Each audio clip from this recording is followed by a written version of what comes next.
Bharat versus New Zealand final, त्यांचे आकडे कसे आहेत आणि दोन्ही टीमची तयारी कशी आहे हे बघूयात आजच्या व्हिडिओमध्ये. नमस्कार, मी प्रेम मोरे स्वागत करतो माझ्या चॅनल वरती.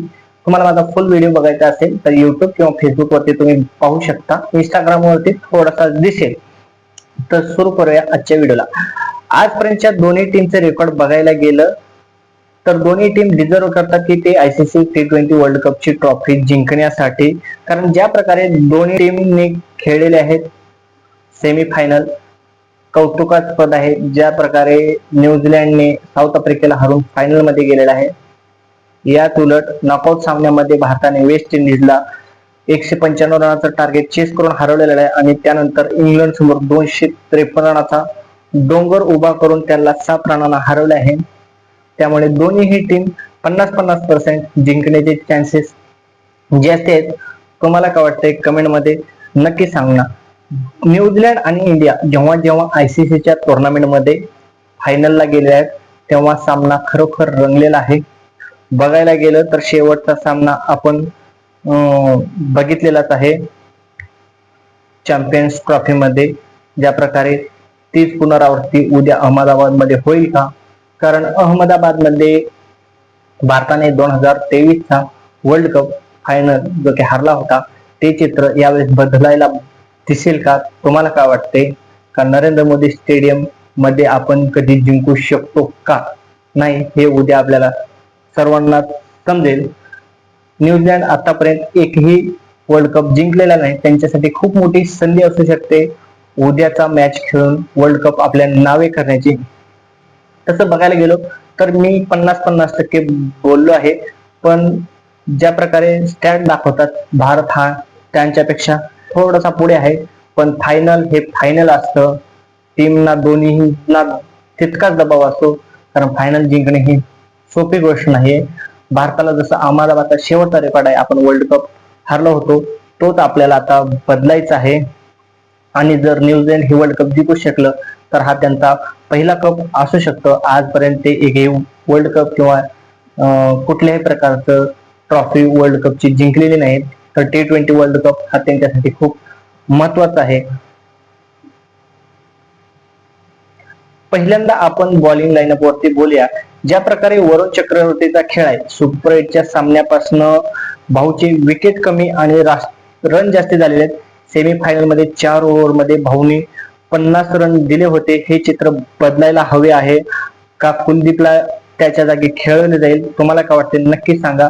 मला वाटतंय इंडिया हा प्लेइंग 11 मध्ये कुठल्याही प्रकारचे चेंजेस या वर्षी किंवा या नेक्स्ट सामन्यामध्ये करणार नाही.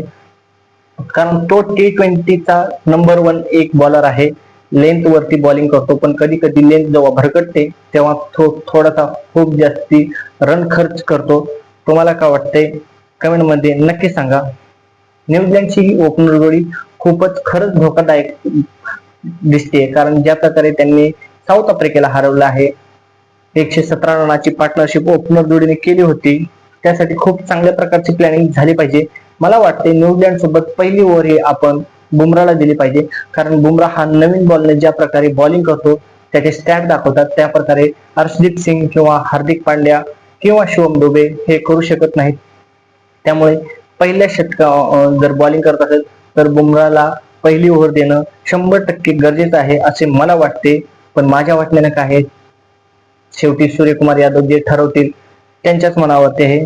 जर पॉवर प्ले मध्ये ओपनर जोडी जर तुटली तर त्यानंतर येणारा सचिन रवींद्र तो पण सध्या फॉर्म मध्ये आहे, पण जर ओपनर जोडी लवकर आउट झाली तर दबाव नक्कीच सचिन रवींद्र, फिलिप्स वरती आणि मिचेल वरती येणार आहे. तसं पाहायला गेलं तर मिचेलचा रेकॉर्ड वर्ल्ड कप मध्ये खूप चांगला नाहीये, पण तो प्लेअर खूप चांगला आहे. त्यामुळे त्यांच्यावरती जितका दबाव येईल तितक्याच प्रकारचा फायदा हा इंडियाला होईल. तर तुम्हाला काय वाटते याबद्दल नक्की सांगा. त्यानंतर आपण भारतीय बॅटिंग लाईनअप वरती बोलूया. ज्या प्रकारे अभिषेक शर्माचा फॉर्म वर्ल्ड कप मध्ये चांगला नाहीये, त्याचे रेकॉर्ड खूप चांगले नाहीत. स्ट्राईक रेट जवळजवळ 200च्या खाली आहे. पण या उलट आपल्या बाकी 6 बॅट्समॅन आहेत, सूर्यकुमार यादव, ईशान किशन, संजू सॅमसन आणि हार्दिक पांड्या, शिवम दुबे यांचा स्ट्राईक रेट 200च्या वरती आहे सुपर 8 पासून.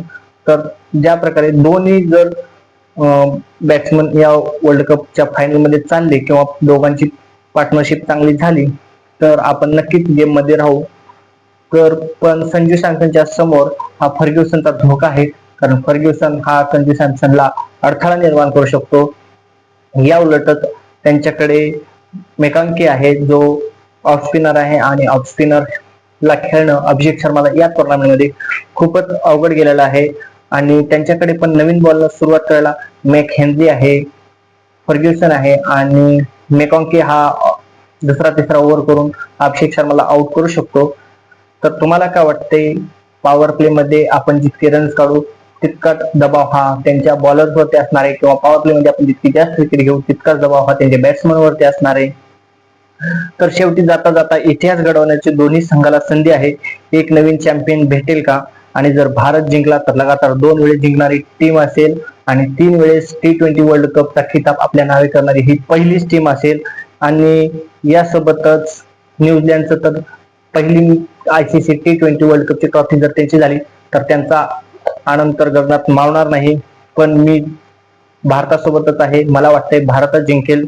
पण फायनल सामना खेळणं हे काही सोपी गोष्ट नाही, त्यामुळे दोन्ही टीम वरती दबाव तितकाच असेल. मला वाटते चॅम्पियन्स ट्रॉफी लवकरच भारताकडे येईल. माझं मत भारताकडे, तुमचं मत कुणाकडे हे कमेंट मध्ये नक्की सांगा. व्हिडिओ आवडला तर आपल्या क्रिकेट प्रेमी मित्रांसोबत शेअर करा आणि नवीन नवीन अपडेटसाठी माझ्या चॅनलला सबस्क्राईब करा. फेसबुक वरती फॉलो करा, इंस्टाग्राम वरती फॉलो करा.